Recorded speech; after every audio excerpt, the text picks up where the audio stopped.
All right, we are reading Nate Saint on a Wing and a Prayer by Janet and Geoff Benge. We are on chapter 3, titled A Different Kodachrome Slide. Hup two, hup two, hup two. Nate marched along to the rhythmic chant of the drill sergeant. He had been at Morningside College in Sioux City for 3 months now. The routine was tough, but bearable. There were endless lectures and tests, fitness exercises, duties, and drills like the night march he was on. But it was all worth it, and now he was only 2 days away from beginning the best part of all, flight training. As he marched in time with the other cadets across the darkened parade ground and around behind the mess hall, Nate thought of all the possibilities that lay ahead of him. The war was going strong. American and English troops had invaded and captured Sicily, and now they were preparing for an invasion of Italy. In the Pacific, American troops were forcing the Japanese back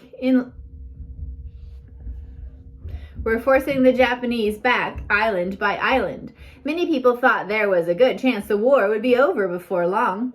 Nate wondered if he might not even get to experience active duty. But even if he didn't, he knew his training would land him a good job as a commercial pilot. Perhaps Sam might be able to help him get into American Airlines. How exciting that would be. Instead of greasing and fueling the planes, he would be piloting them. By now, all the cadets were lined up behind the mess hall for a final inspection before being dismissed for supper. As usual, the food was terrible. Nate often joked that if the Army served up dirty dishwater, most of the soldiers would have a hard time recognizing that it wasn't soup. Still, he was hungry, and he ate what he needed before heading for bed and a good night's sleep. His roommate, Bob Bjorklund, was already in bed when he got to the room. Nate wished him good night and sat on the edge of his cot. He pulled off his boots and then his socks. He didn't know exactly why his right leg felt a little sore. He figured he must have bumped it during the march. Standing up, he pulled off his trousers, and as he did, his heart fell. The impossible had happened. There was a red swelling around the old osteomyelitis scar on his leg. It could only mean one thing. The infection was back. Without saying a word to Bob, Nate took off the rest of his clothes and got into bed. He pulled the blanket tight around his body, hoping that in some magical way it would keep out not only the cold, but also his thoughts. In the dark of the night, though the thoughts seeped into his head, he didn't need a doctor to tell him that his flying days were over before they had begun. Hot tears welled up in his eyes and slid silently across his cheeks and onto the pillow. Years of anticipation drained out of him with the tears. It was over. All over. The next morning, Nate did what he knew he had to do. He reported to the base doctor, who told him what he already knew. The osteomyelitis was back. The following day was his 20th birthday, but instead of going to the airport for his first day of flying with the other cadets, he bid them farewell, and from outside his barracks, he took a snapshot of them all smiling in anticipation of the flying that lay ahead. Then Nate climbed into an Army Jeep and was taken to the hospital for x-rays. It was a birthday he did not want to remember, but one he knew he would never forget. He wrote a letter to his parents and told them the disappointing news. He wrote, "The way the situation has changed during the last couple of days reminds me of that dog in Bryn Athen that used to chase me when I rode past with my newspapers. I remember how he put it in reverse the day I dropped a firecracker in front of him. He skidded about 10 feet forward while running backward before he stopped. I just stopped. Which direction I'll take off, I don't know." He folded the letter and enclosed the snapshot of the other cadets on their way to the airport. He marked a little X where he would have been positioned if he'd been with them. But he wasn't with them, and there was nothing he could do about it. Life would have to go on. Despite his disappointment, somewhere deep inside, he knew God had things under control, and in God he would trust. The x-rays confirmed that Nate's osteomyelitis had indeed flared up again. It quickly settled down again, too, but a man with a medical problem could not be considered for duty overseas. The doctor stamped disqualified for combat crew duty on his record, and that was the end of the matter. The Army would never train him how to fly now if he couldn't go into combat with an airplane. For the next month, Nate was assigned to non-flying duties. Without the pressure of study or preparing to fly, he had a lot of time on his hands. He spent much of it reading and praying. One magazine he liked to read was Reader's Digest, and in the August 1943 issue, he read about a new wonder drug called penicillin, which reportedly was able to stop infections. Nate thought of his osteomyelitis and that it was too bad penicillin hadn't been discovered 10 years earlier when he first needed it. After a month, Nate was transferred yet again, this time to Amarillo, Texas, where he was made the barracks chief in charge of 50 men. It turned out to be a lot harder work than he'd imagined, getting 50 men up and inspected each morning, but he enjoyed the challenge. Nate found a group of Christian men in the barracks and developed friendships with them.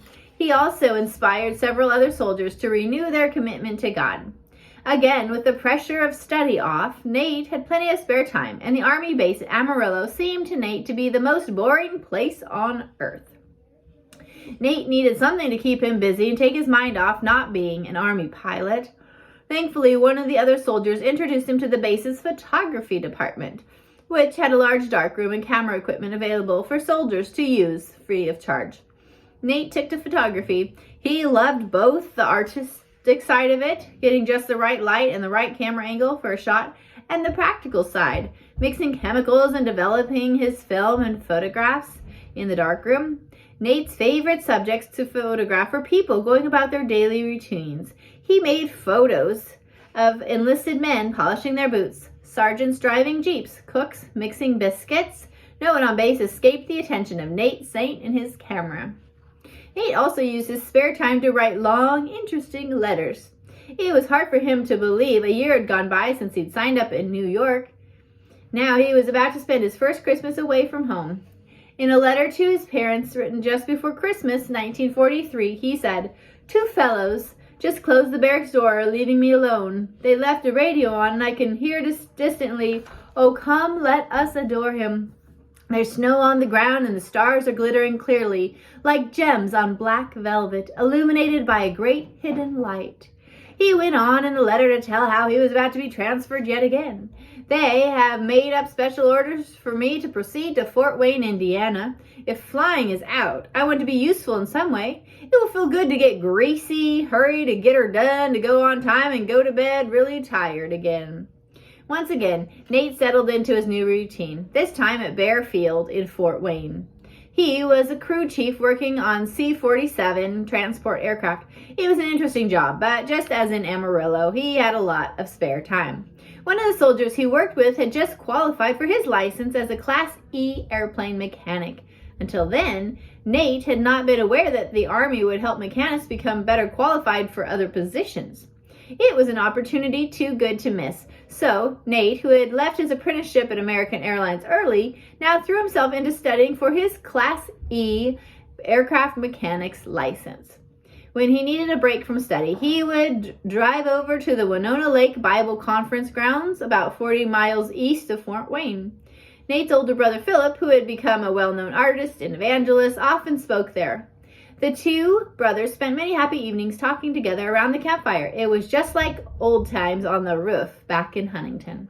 From time to time, Nate was sent from Bear Field on special assignments. In early November of 1944, he was sent for several weeks to the Willow Run plant of the Ford Motor Company near Detroit. The plant was producing a new type of airplane engine, and because of his mechanical ability, Nate was asked to investigate the engine and report to the engineers back at Bear Field. Nate found the assignment interesting, but something else happened on the trip that totally changed his life. For some time, Nate had been listening to Dr. John Zoller's radio broadcasts.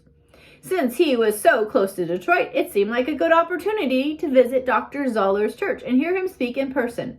And so, on New Year's Eve in 1944, Nate made his way to the Zoller Gospel Tabernacle in Detroit. He went into the church service with an ambition to be a pilot or an aircraft mechanic in the United States, but when he came out of the church in the early hours of New Year's Day in 1945, he had decided to go to Bible school and then become a missionary in some foreign country.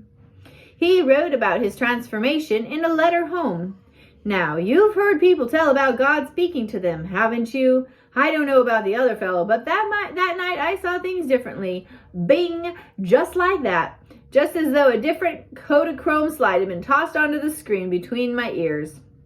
That night, Nate realized how much time and effort he'd wasted going after his own dreams and plans, and he understood the deep joy that comes from surrendering every dream and plan and talent back to God.